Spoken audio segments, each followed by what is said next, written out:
Hey everyone, welcome back to Bros and Shows. I am your host, Josiah, aka Muller67, and with me, as always, I got my buddy, I got my pal, I got my brother Austin. How are you doing today? I'm doing very good. Very good. You doing very good? Very good? Yeah. Yeah. That's what I like to hear, brother. Um that's good. That's good. It's been a little bit since we skipped last week because you came out and visited me. Normal protocol whenever we have like things going on. If you come out and visit me, we tend not to do the stream the weekend you come out, and we don't really like post it or anything because we don't really have like a following or whatnot. It's just basically Mom Burkert that we're like, hey look, which is nice. It's cool. But what's going to be cool, Austin, is even if like no one ever watches this stuff, it's still a catalog of me and you spending time and like talking about shows, and I very much do enjoy rewatching them every now and then and just listening to our opinions about stuff. And it's also really good whenever our opinions drastically change between seasons. Yeah. I tend to find those probably the most funniest times. I like rewatching them, especially like around the time where like we were watching Steven Universe. I watched that one a lot because my opinions do change on Steven Universe because I do repeatedly watch them. And then also too is if I ever go back and rewatch something that we have watched, I'm like, hey, I did not realize that I knew that. Stuff like that. So like I go back and watch them. But also the sad part is when one of us dies, we can go back and grieve. Yeah. It's like it's like those people who have. I hated his opinion on Breaking Bad. People have those like he's like, I have this phone, I won't get rid of it because it has a voicemail from like my mom or dad or something like that. I'm like, yeah, that's crazy. I have a whole YouTube channel with me and my brother, so if like one of us goes out, they got a lot of content of us just BSing with each other. Yeah, that's true. Very true. No, but that's a good part, That's a good thing. I mean, Austin, how was your weekend? Like, you did anything good? So I finally got something that I've been wanting for a while. It came on my radar. A buddy of mine that I work with and sell eBay stuff for, he was like, hey, I got something for sale. You might be interested. Would you like it? And I was like, yeah, I'll come look at it. And then he was like, $120 for it. And I was like, oh, okay. That's a fair price for that. And then when I get there, he was like, hey, there is a little scratch on the lens. There is just a tiny, it looks like whoever owned this wore glasses and wore the glasses on top of it and just like pushed his head too close and it scratched a little bit. He's like, I knew that going in, so let's make it $80. And I was like, let me try this first. So I tried it and it worked perfectly fine. So what I got was, now we can play Phasmophobia. Well, no, we can't really play Phasmophobia because the update destroyed the game. Yeah, so actually I've been playing Super Hot 1. Yeah, I saw you were on Super Shot or Fire Shot or something like that. And I was like, he's on VR. Oh, okay. He must have a VR.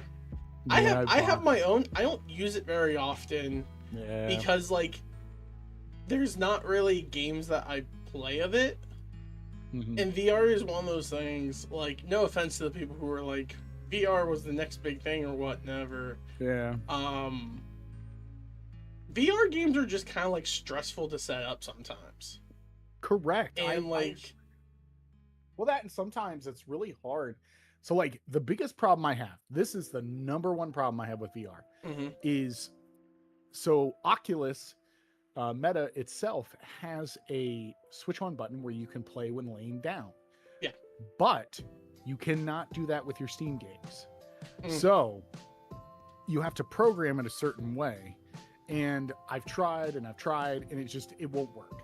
I tried about playing like something in bed, like I could be quiet and just play something like a fishing game or something in bed. Does not work. It's awful. It feels like I'm like sinking into the floor. Like it will show like a floor and then I'm just like here and I'm like, this is unplayable. And it's like readjust. And I was like, I readjust and it will just like put me up maybe like an inch. And I'm like, yeah, this is stupid.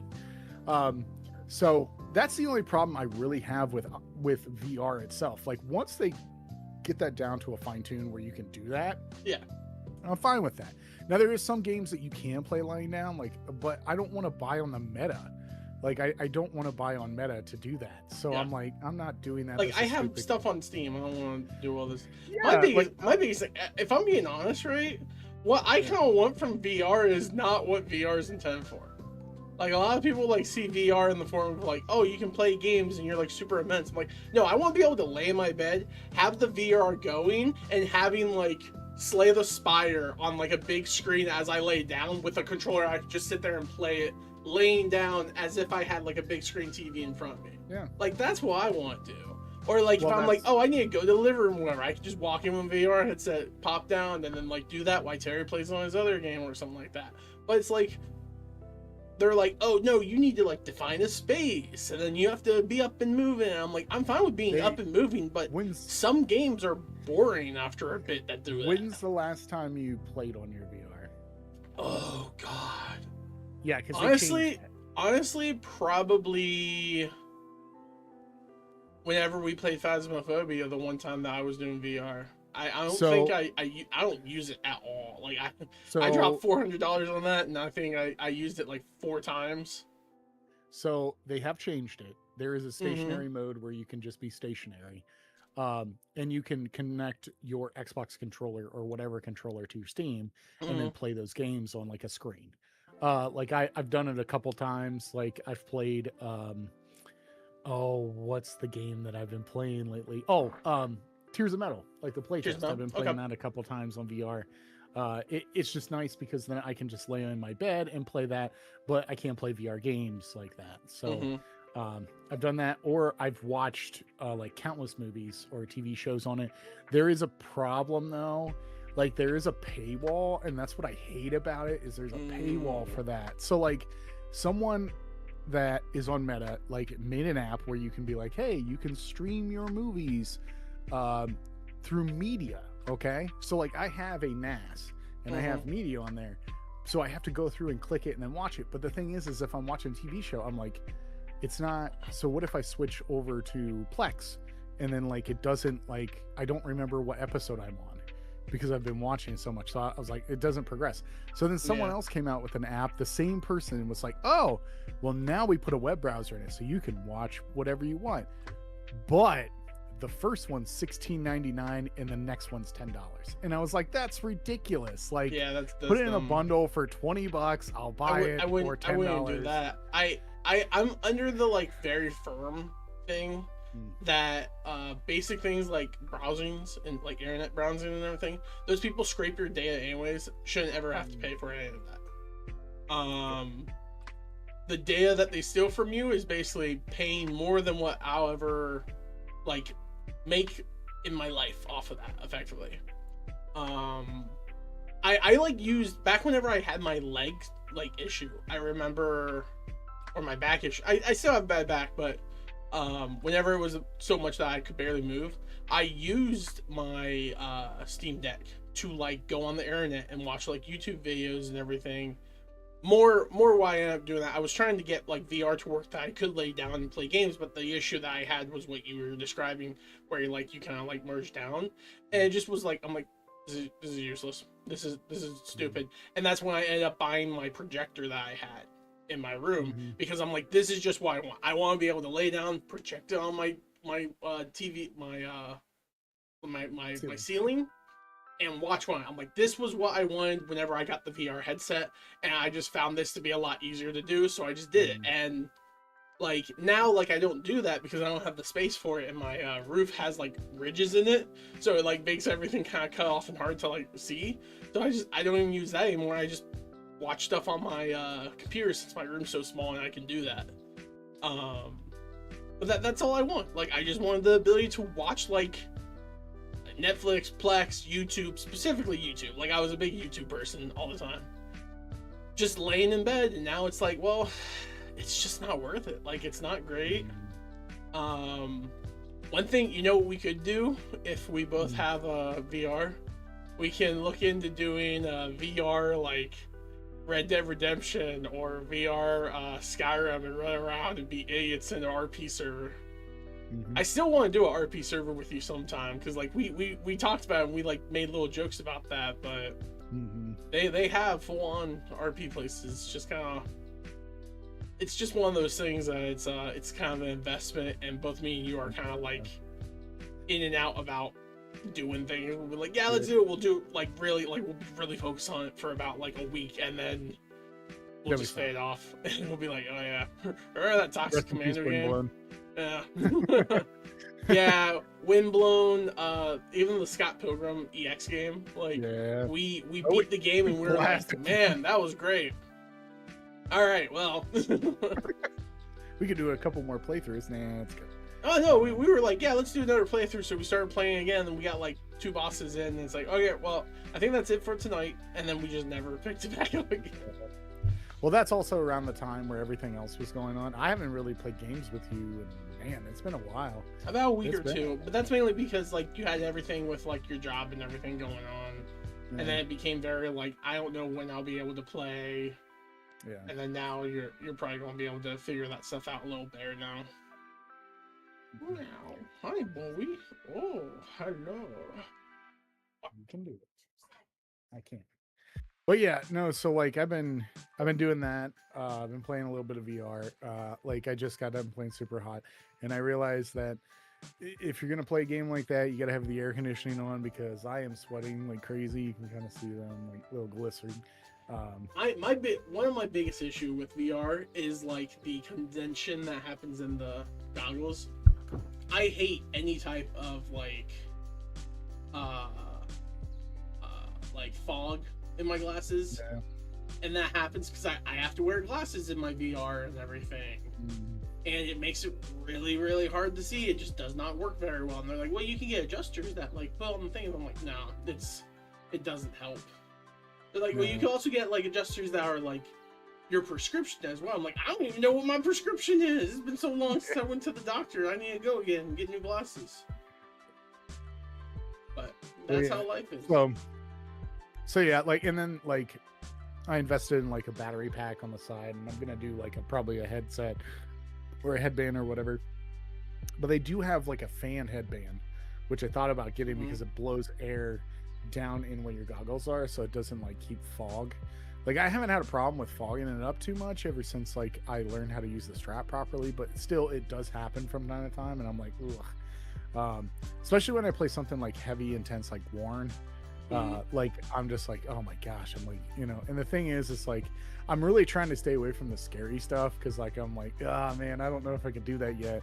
Because I did buy a Westworld Awakening VR game like a long time ago, and I was like, that'd be cool to play. And then I still am been chicken enough to play it because I've seen like screenshots. I'm like, that's gonna terrify me.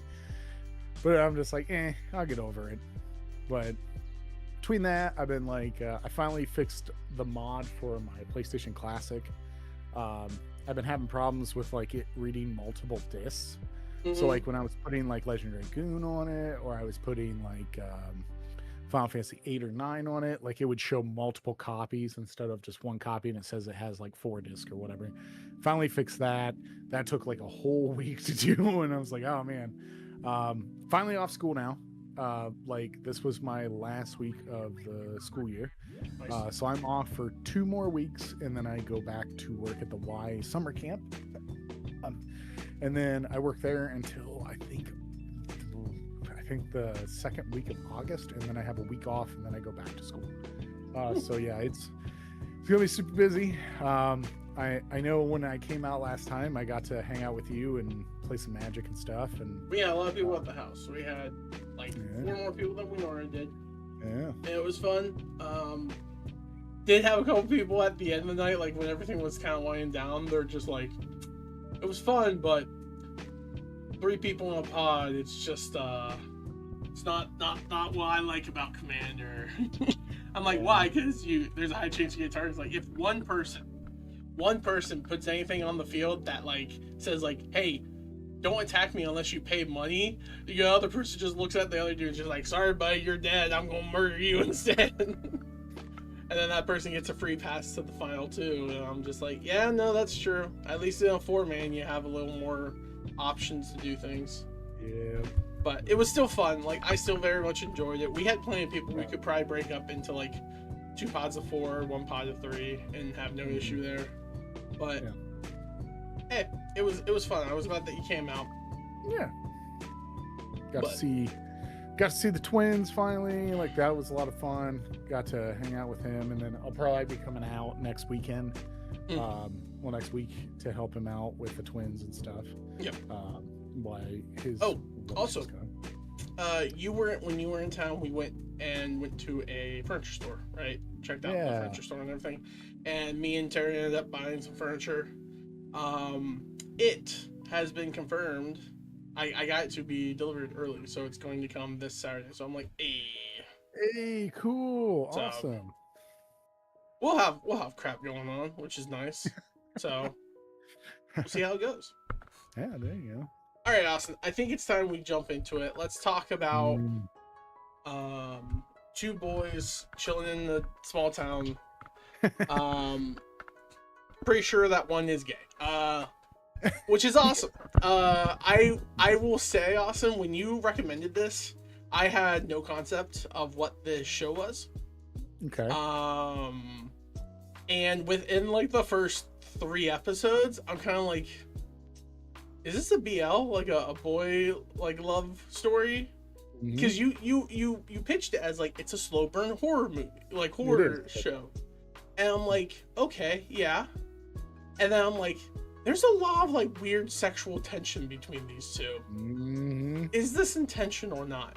And so I looked up the Summer Hikaru guy, and the first thing that showed up is Summer Hikaru die. Is it BL? And I was like, okay, wasn't the only one who thought this.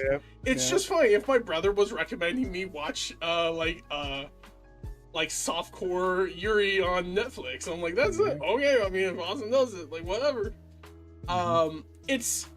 It's not that, like, I saw like a post after I finished it, because I like was looking into it more. Like, I'm like, is this like what that story is, like the story is about? Like, am I catching these vibes right?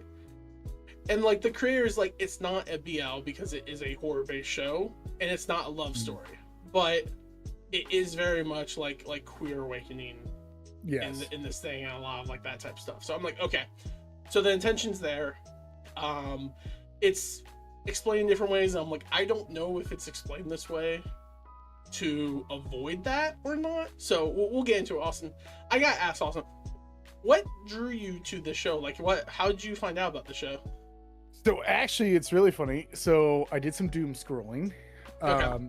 And there's a person I follow on TikTok. He's hilarious. He does like a lot of things. I started following him because he did a bunch of JoJo stuff, and now he does more things where like it's like breaking news about certain things. Like he'll be like Valve has done this for like blah blah, and he's like, are you kidding me? That's awesome. You know, I think his name's Jacob or something, whatever. But he got paid to do promotion for Crunchyroll Awards, and he was talking about some of the anime that he's watched, and he was like, if you're into like slow burning horror, like you should check out the summer that Hikaru died.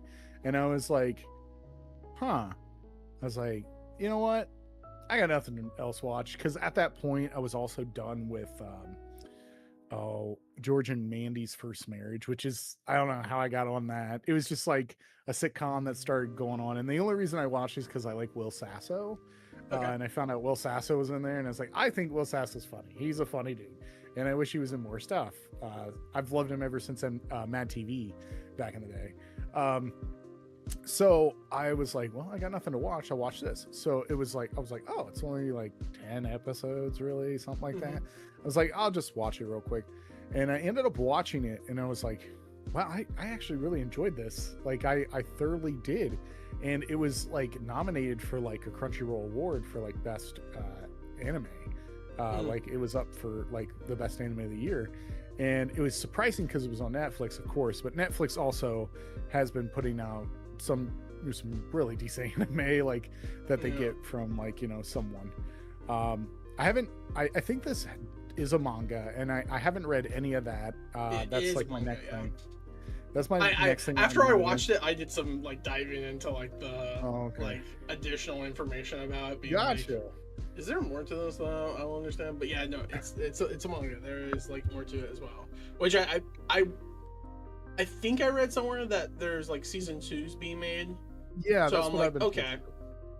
I mean, it ends in a way that kind of leads to you think like there's more that's going to happen, because they still need to figure out some more stuff in the story as well. Yes. And also too is like I know that there was like a divide that happened on like a lot of the fans of this show because of the ending. Because they never really explain a lot of the stuff that happens in the show, like how the supernatural stuff was, like how it become to be, anything like that in the town, like what was the experiment that was happening in the town that made this happen, stuff like that. And like I'm just like, well, they kind of did that in the show. Over it. I don't know, is that like in the anime specifically, I mean in the manga specifically, or the anime? No, so that's I don't know, like that was in the anime, because that was because they go into some detail of it to the point where I'm actually kind of over here, like I feel like they explained a lot of that actually. Well, he explained that if it wasn't for like his company like doing this to a town or something, then it would have been 10 times worse. Yeah. But that's really too that I remember. But I was gonna say I haven't watched this like in. Well, so you didn't watch it with us this week. I didn't catch up. You relied on your previous watch. I get you. No. I do that sometimes too. I won't lie. So I did that, but then like I watched like snippets of it again. So yeah. Like, oh yeah, that's right. You did refreshers, yeah, because you've already seen it. Yeah, because I you know, it is some time investment at the time, everything that's going on. But I will say, after watching this, I remember watching it here, and I was like, that sucks. And then I was like, what is it like? My brain's like, why are you saying that? Because you liked it. And I was like, yeah, I did. And that's why it sucks. I can't like this. I enjoy. I'm a man horror. That lives in Ohio. I love anime horror. Like I do like Jinyu Ito and anything like that. So that's what drove me to that, because there's not a lot of good anime out there that I believe that's really good horror. And I think this redefines that type of horror that I like, because the thing is like, I want to know psychologically what's going on. And, you know, like most horror anime that I've dealt with, like Parasite or, take for example, like Death Note, really, if you call that horror anime. Some people. And Higurashi. That is like shock value horror, and I get it, but I like something that where I'm thinking and I want to keep thinking, is this what's really going on? What really happened? What was really going on? Did he really kill him? He said he didn't, but you know. I mean, we had the flashback of Hikaru falling down and basically getting killed. Not mine, but so here's my thing, Austin. How you kind of described this. And after watching this, I would describe this as personal horror. Yeah. In the form of like, the fear is like the idea of like, oh no, there's this monster that is impersonating my friend, and no one else is aware of it, except a lot of people are. Oddly, by the end of the show, it's like a lot of people are they just know that's not him, and he's just kind of like, all right, cool, as long as you're not going to do anything, I don't care. But like it's very on keen with like the reason why I like Vampire the Masquerade, right? Yeah. Because in Vampire Masquerade, you are a vampire or a demon or a mage or whatever, like pick whatever world darkness property you have, and you are a being trying to like keep your humanity, saying like I'm not a monster, I am still me, I am not this like monster that tells me to eat and feed and everything. I can do it. And the personal horror comes into play about you like coming to grips with like some of the bad things you have to do to survive, and if those bad things you have to do to survive makes you not human no more, do they? And then you make lies and everything, you make connections with people to try and hold on to bits of your humanity, so that way you feel as if you're not this and that. And what I like about this show that it did very well is that at first you're kind of following Yosuke. I can't say his name right. Yeah, I can't either. Yosuke. Yosuke. It's like Yosuke. Because I will admit, for like 80% of the show, I was not calling Hikaru correct. I was calling him Hikaru the whole time, even though I kept hearing his name through the whole time. I'm just like, I don't know why I read it differently in my brain. Yeah. But you're kind of following Yosuke, Yukike, whatever. I'm going to just call him Yosuke and just go with it until I click off to the side and read it whenever you're talking, so that way I can say it correctly. You're following his perspective, and it's like him dealing with like this conceptual horror of like, this thing's not my friend, he's impersonating my friend. Oh dear God, it could kill me at any will. But then as it kind of goes on, it kind of changes the perceptionary narrative after a certain point of it's like, not this thing could kill me anytime. He's afraid of it, but he doesn't want it to leave. Like he's like, I can't have. I would rather have a monster that acts and believes he's my friend than not to have my friend. And I'm like, that's true love, buddy. That's true love. We love that for you, King. And then the story like changes, and they start trying to figure out like, who is this monster? Like this thing inside of him. What is this thing inside of him? What is this world that is like corrupted and everything? Where's all this bad stuff's coming from? Is it because of him? Is it not because of him? And they just keep making these like thought process and decisions. Like, well, am I still me? Because like that's the conversation like they bring up whenever they're looking at the comic book. They're like, it's a story about a friend his friend dies, and it's replaced with a perfect copy of himself. He has all of his memories, his likenesses, everything about him. Is it the same friend? And like their one friend's like, no, it's not him, because there's a point where they both existed in the same time before the body disappeared. They're two different things.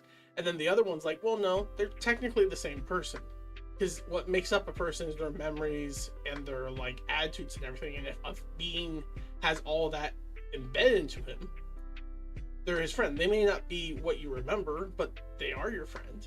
And then that's where you get into like the more philosophical concepts of like they mentioned like they did like a half-hearted one where they talked about like the boat, but they're talking about the ship of Theseus, you know, where it's like oh yeah, you know, in 10 years there will not be a single bit of me that is the same that I was 10 years ago, because cells reproduce, change, and everything. It will be the same makeup because they're being copied effectively. But I'm not the same person as I was 10 years ago. Am I the same person? And it's like, ooh, it's your experiences, it's all that stuff that makes it. And this is where I kind of thought that the show like really leans on the same thing with like World of Darkness stuff goes into. Because one of the factual lores about vampires is once embraced, you're not who you were. You're a completely different entity, effectively. And then it's like, you can sit here and try to hold on to the life that you remember, but you're not that person. And then that's part of the personal horror of becoming a monster, even though you have no control over such. Yeah. And that's what I very much thought about this show. And then with this show, how it kind of like ends on the anger with them in the water at the end. It becomes more of the friend realizing he's like, I'm a monster too, because I'm a monster that would rather like force you into being my friend and everything and being here with me than ever accepting that my friend's gone because of this. And I'm over here being like, that's where part of the personal horror comes into play. The idea that, are you willing to force something else to be something that it isn't, if it means that you keep what you want? That's another form of personal horror. And I want to see if that's like, if when and if they do it next season, if that's going to be more of the theme, because this season was very much this whole like, what is this entity? I think they like sell on the name Gehenna or something like that. Gehenna, yeah. What is this entity, and what is its connection to my friend? And then them trying to figure out if they can live life the same way. Until the guy comes in and just decapitates him. That was a crazy scene. It was also, I will say one thing though. This show does the one thing that I hate that shows do sometimes, where it will end with a very big like escalation, and then the next episode they just instantly solve it and then go back into a calm life thing. It's just like, why are you doing that? Like, they chop the dude's head off, and then the next episode, like very early on, he puts his head back on, everything's fine, it's fixed, and it's like, oh, he's passed out in the hospital. I'm like, oh no, I stabbed you. It's okay. What can you do? Ow. It's just a lot of that in the episode, which was kind of annoying to me, but not a deal breaker. Like, that type of stuff isn't. They didn't do any like jump scares, which I'm thankful for. Yeah. Very thankful for that. Well, see, that's the other thing that I do like about certain horror films, that I've liked in the last like forever. Because the problem that I've always had with horror in general right now is a jump factor. That's always the thing, instead of using an environment to present that horror. Like, for instance, why I like Midnight Mass so much is like there's not so many jump scares, but it's more relying of the environment to scare me. Like House on, what was it, the Haunting on Hill House. One of my favorite scenes, and it gave me chills when I first watched it, was the scene where like the little boy, when he's having a dream, he's under the bed and that ghost comes floating in looking for his hat. I like the atmosphere of that. And there was no jump scare where like, you know, he was like that. It was just like that atmosphere. I like that. That's the kind of stuff I like. And it can take me out of a movie real quick. Like, I think 2000 and I think it was 17, when the first It Chapter 1, like the brand new one, came out. Okay. I thought that movie was very well done until like one scene that ruined it, where I was like, that could have been left out. And the problem is like sometimes when they do a jump scare, they try to overbearingly blast you with like music or like something loud when something's like coming at you. It's a startle. Like it's meant to startle you. It's not meant to like scare you. It's meant to just and then they're like, oh, I was scared. Like, no, you weren't. You were startled. There's a keen difference between startled and being scared. And I personally, you know what I complain about this for? Five Nights at Freddy. I blame Five Nights at Freddy for this phenomenon.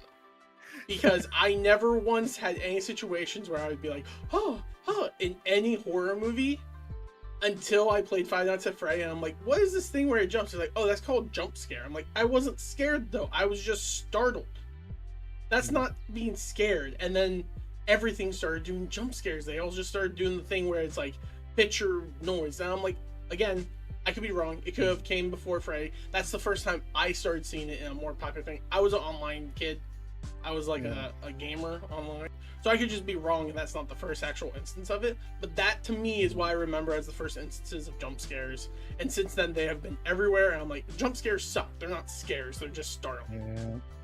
Yeah, that's the thing. Like, I when I see something that's out of that realm, because it's very unique to see, like, horror going to that aspect of using an environment for that. It's psychological. Like, I want to be built up to that factor. And I think like a lot of great movies have done that recently. Like I think Weapons has, Barbarian has. There's a lot of good movies lately that are relying on environmental scares instead of jump scares. And when something has too many jump scares, I'm just like, yeah, this is stupid. But this, I was very intrigued. And that's why I think I like Junyu Ito a lot, because his stuff is built up a lot.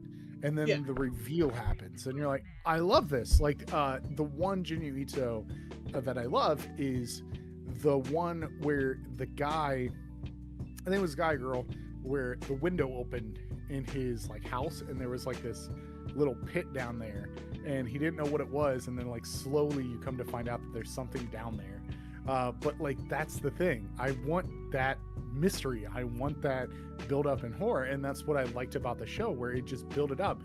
But what it was doing is it's slowly building up to that, where you already know, one, that this person is not the real person. Like they state that within like the first like episode. I think it's like in the first like 5 minutes. You know, it didn't build up to like, oh, this is where he died and now this monster took over. It was like, no, he already kind of knows that he's not his real friend. Part of the horror of that exchange was the fact that he instantly admitted to it, and then he hugged him and he's like, I don't want to kill you. Like, the horror of it is like, this thing could kill me at any time if I chose not to play along with this mindset. Which I thought was what the whole horror aspect of this anime. At that point, I thought what the anime was going to be is the monster slowly becoming more and more monstrous and killing people, and his friend having to cover for it and be okay with it, and then implicating him in everything. And then people were going to find out and like try to help him, and they were just going to get killed. And it was going to be like a, almost like a Breaking Bad level of thing, where like Jesse wants to leave the life behind, but Walt's like, no, we gotta keep cooking, Jesse. Yeah. And anytime someone comes in, it's like, I'm going to help you, and you think they finally did it, and then the thing kills him, and then he just turns to his friend and is just like, we gotta keep cooking, Jesse. Get back in the cookies, Jesse. Like, I thought that's what the horror of this show was going to be, was like, you can't get rid of me. I'm here because your friend didn't want to leave you, and you can't leave me no matter what you do. I'll kill your mom, I'll kill your brother, I'll kill your sister, I'll kill your aunt. I don't care. I'm fulfilling a wish, baby. Like that's where I thought it was going to in this, but it's not. And I appreciate it for being different. Like I really like that uniqueness that it has, where it's just like he doesn't want to not be a human. Like, this is his first time being a human, and he thought he made like a carbon copy. But I think we're gonna get revealed that this monster actually has been lonely for so long that the friendship that he has, he's going to be friends with him. But I also feel that this is a grieving stage for I can't pronounce his name. Well, that was part of like the plot. There's the point where like the girl goes up to him and like he's like, you're not really Hikaru. He's like, no, I'm not. You shouldn't really say that to my face, type of thing. He seems very like aggressive, and she's kind of like, it's fine. I think it's fine. Like, Josuke seemed fine with it too, so I think it's okay. But is Haru still alive? And he's like, no, he is dead. And she breaks down in tears, and then that's whenever the monster realizes, I'm stopping them from properly grieving. Because they don't feel right with me, because I'm not their friend. There's something I'm missing, and that's probably the soul of him, and that I'm not his friend, their friend. I'm just an imitation of him. And he's like, if I didn't do this, could they have moved on? Could they have gone off to college? Could they have lived a life? And then he starts having internal existential crisis, and I'm like, gosh dang it, when a show makes you feel bad for the monster too, like, you're kind of like, you're on solution 9 at that point. You're having a good time. I really want to look up this creator just to see if he started this because someone that he cared about so much did die in his life. And he thought about, what if that person, like, what if and then he came up with the concept of, was like, what if there was something that could take him over that could be completely him, but it's not him? Because like, I think about that. I thought about that when I was a kid for a long time. When I had 2 friends that died in a car accident in high school, I was like, you have that shock value where you're like, it didn't happen, it's not real. And then you're like, it doesn't, and if like someone came back as like a carbon copy of them, I would believe it. I'd be like, oh yeah, it's just this. But the thing is I was like, it doesn't really hit you until like a couple days after, or a week, or the funeral, where you're just like, oh man, this really happened. So I think maybe that this guy dealt with death, someone very close to him, and he came up with this concept. I think maybe. You know what I do find funny about this though? The concept of this is not exactly new. Yeah. This is a recurring thing, but it's also something that is still talked about on many different genres. Yeah. Because what we're basically seeing here is the concept of like AI replication as well. Like, how like people are like, oh, when I die, I can upload my consciousness into the collective unconscious. Yeah. And then it's like, well, at that point you're just ones and zeros. Are you really you, or are you just a duplication of what you are? And then it's like, then at that point, is a person just nothing but their memories? What is a person except for memories? Resident Evil, I think it's like Village or whatever the new ones are. I've never played them. Yeah. I've watched videos about them. But like, that was the whole point of the memory thing that Mother Miranda was into. Because it was this stuff can create my daughter again. But it's not my daughter, it's like a memory version of her. And I remember watching a Smosh video, like it was Smosh, it was I think it was Spencer like explaining it, and then one of the people who asked him was like, but why is she doing this? Because it's not really her daughter, it's just the memories of daughter. And then he just looks at her in like a very like profound method, and is just like, what is a person except memories? And it's just like, yeah, and like this is what this show is kind of doing. It's like, is this guy a copy of Hikaru? Yes. He is 100% a carbon copy of him. He's even in his body as well, but he's still not getting it all correct enough that people feel correct. And he doesn't understand why. They don't understand why. A couple of them now do, but like, it's this weird concept that it's like, this has been a thing. You have this style, which is much more like ancient, like, there's spirits, ghosts, and things like that, because that's what this guy basically is, and all the other things are kind of spirit based. But like sci-fi, it's all about AI in that version. It's like, is AI a person? If Cortana is the memory replication of Dr. Halsey, is she just Dr. Halsey? Will she go down the same paths, vice versa?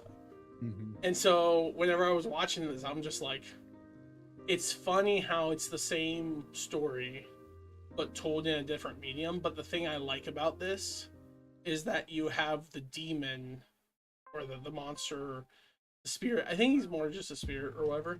Yeah. This entity almost regretting the fact that he grants these wishes. Because he's like, this wish that I granted is keeping me from being lonely, and I love it, and I really don't want to like stop this, but I feel like I'm actually doing worse for these people because of this. And that's why I think for the next season, they're going to kind of trail more into this concept that it's not him who's causing all this stuff, it's something else. Yeah.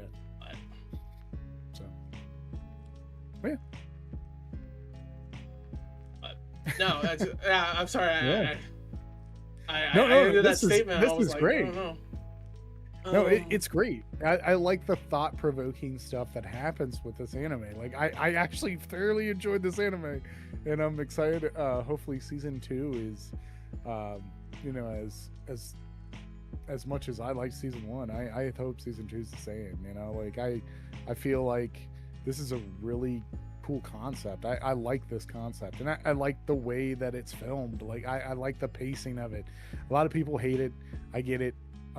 And I know that the divide that's happening with a lot of the fan base over this is just like, I forget what it is, what they're divided on, but it's something that's stupid. I forget what it is. I don't remember now. I remembered it at the beginning of the podcast, and I was like, oh yeah, there's a fan base and there's like a divide or something. My biggest issue here, right, is that I very much take it that Josuke was in love with his best friend. Like, he didn't know how to announce it, he couldn't put a word on it, but he was in love with him. It was like, well, that I don't know. I don't know if Hikaru has like the same feelings too. He did because that was the whole thing. Like, when he was dying, he was literally pleading like, don't let me leave my friend. Like, I don't want my friend to be alone. I truly believe like they both loved each other, but it was like the we're friends type love. They weren't like thinking about it more to that. Oh, man. And then like they start like perceiving, because like there's that point in the last episode where Josuke's like yelling at the demon, and he's like, I haven't been true to myself. I've been like disgusted with myself for all these people. And I think that's kind of like him coming out as like, I've had these feelings this way, but because like we're friends and we're always together, I never had to think about it. And he also mentioned, and this to me is like, it's a sign, like, right? Like, I interact with a lot of people of like LGBT community and everything, part of it and such not. And one of the things that kind of is brought up a lot of times is certain people have like things about them that they're just like, this happens, but it always never happens, right? Like, oh, that person? Yeah, no, I see him like talking with like girls all the time, but he never dates them. Or like, hey, this girl always talks with, like, always hangs out with the boys and everything, but never gets a boyfriend, and she would rather be spending time elsewhere. And whenever he started talking about Hikaru in the form of like, Hikaru always wanted to be with me, and I always wanted to be with him, and he was very like attractive. Girls loved talking to him, but he would become very distant once they started like wanting to ask him out. And whenever they would come to him, he would be kind of like nervous, effectively. But then he would end up talking with them, and then they would end up dating someone else. Yeah. And I'm like, what that reads to me is like a person not understand that person probably told the girl like, I'm just not interested in you. And there's a non-zero chance he probably looked at her and he's like, I'm not interested in you or any other women type deal thing. I'm interested in my friend. But we're just friends. And that's what we'll be because we're too afraid to talk about our emotions type deal stuff. And I can see that because that's a real thing that some people have issues with. And it's a very hard barrier for people to get past. And it takes time for people to talk to. And I think part of the thing that made Josuke kind of break down in the water was when Hikaru, the demon Hikaru or the spirit Hikaru, told him, was like, I don't really love you in the form of romantic, but I don't love you in the form of platonic either. I love you in another way. And that is a very confusing statement to make. And that probably broke him because he's like, I just love you. And he doesn't know if he loves him or if he loves Hikaru or if he can love it. And it's like, it's just this big, and then that's when the emotions started flying. They started like grappling each other and like yelling at each other and throwing each other in the water. And I don't know if that line was at the I don't love you in a romantic or I don't love you in a platonic way either. Right. If that was at or if that's from the original manga. Because I very much believe that this is like a novel about like coming to age queer kids coming to age type deal thing. And part of the thing of coming to age is like being open and being true to who you are. And I don't know if they understand. And what's interesting to me is if the demon or if the monster in him also has that. Secondly, that monster isn't coming to age, but he has all the memories and emotions that Hikaru has. So maybe he's not understanding what part of him beats for him, if it's Hikaru who he loves, like the Hikaru part loves him, or if it's the monster himself loves him. And it's like, that's going to be really messy, and I kind of love this, and I would love to keep watching it. Like, I won't lie, I very much enjoy it. I did very much close my browser when Terry got home one night, because Terry's my roommate, and he got home, and it was at the scene where like they're first like in the locker room, and Hikaru's just like, you want to put your hand inside my seam? And he does, and there's just like, he starts leaning, and he's like, and I was like, hit that I'm not watching anything in here, Terry. I'm just playing Final Fantasy IX. It's funny because I was watching like a recap video and the guy's like, yeah, he hit the G spot. I was like, stop. It was just funny because like they did that whole scene and I was like, what the freak? And then they do it again later. And he's like, it feels different. And I was like, he's like, yeah, you're getting used to it. I was like, oh god, I don't need to hear this. Man. That's super coded for what we know. Yeah. And then he's like, well, what did you do? He's like, I touched you back. He's like, whoa, bro. And then Josuke had the gall to look at Hikaru and say, you shouldn't do things without another person's consent. Like, bro, you had your whole arm into that boy's chest. Don't sit there and talk about consent in that way if you're shoving your arm in that arm. I think you kind of consented to it when you did it. Like, I don't know. It's just one of those things. It's like, that's crazy. I don't know how I feel about that scene. Oh. Anyways, good show. Really enjoyed it. Thought it was pretty good. Can't wait for next season. It's a nice slow burn. More slice of life than I think it's like a slice of life horror. And it's interesting and fun. So I had a good time. Alright, Austin. So, oh, my camera backed out. Next week, we are going to be watching The Boys, the final season. We have been watching this on and off. Anytime the season comes out, watch it, talk about it. We'll see how we feel about it. I've not heard the greatest things about specifically the last episode, is what people are upset about. But leading up to it, people were a little more open to it. But I have not heard great things about the last episode. We'll have to see. I'm very particular whenever I watch superhero stuff because I hate power scaling inconsistency, and I'm afraid that's probably what they did. But we'll see. Austin, do you have anything you want to say last before we sign off for the summer that Hikaru died? No, I think that I'm excited for the second season. I know that I just looked up that there's not a lot of manga here. Like, I think there's only 7 episodes. I mean, 7 novels actually. I don't think there's anything past that. I think there's like 7 big chapters of this manga. Yeah. I mean, it's still going on, so. Yeah, it looks like there's 7. There's 7 books right now. So, and it's a full set. Or no, 6. There's 6, and it's a full set. And I'm actually going to probably read it. I'll have to find it on Amazon, and I'll probably just order it and read it. Just because I am interested in this and see where it goes. And then I'll be like, hey, this is something I love. Yeah. So, well, yeah. Austin, I'm all here for you putting Yuri in your house. It would be very funny. You and your wife can like connect in a different way. Yeah, I'm just messing with you. All right, Austin. Well, I appreciate that. Thank you so much for joining me on this episode. We'll see you next week when we watch The Boys season 5.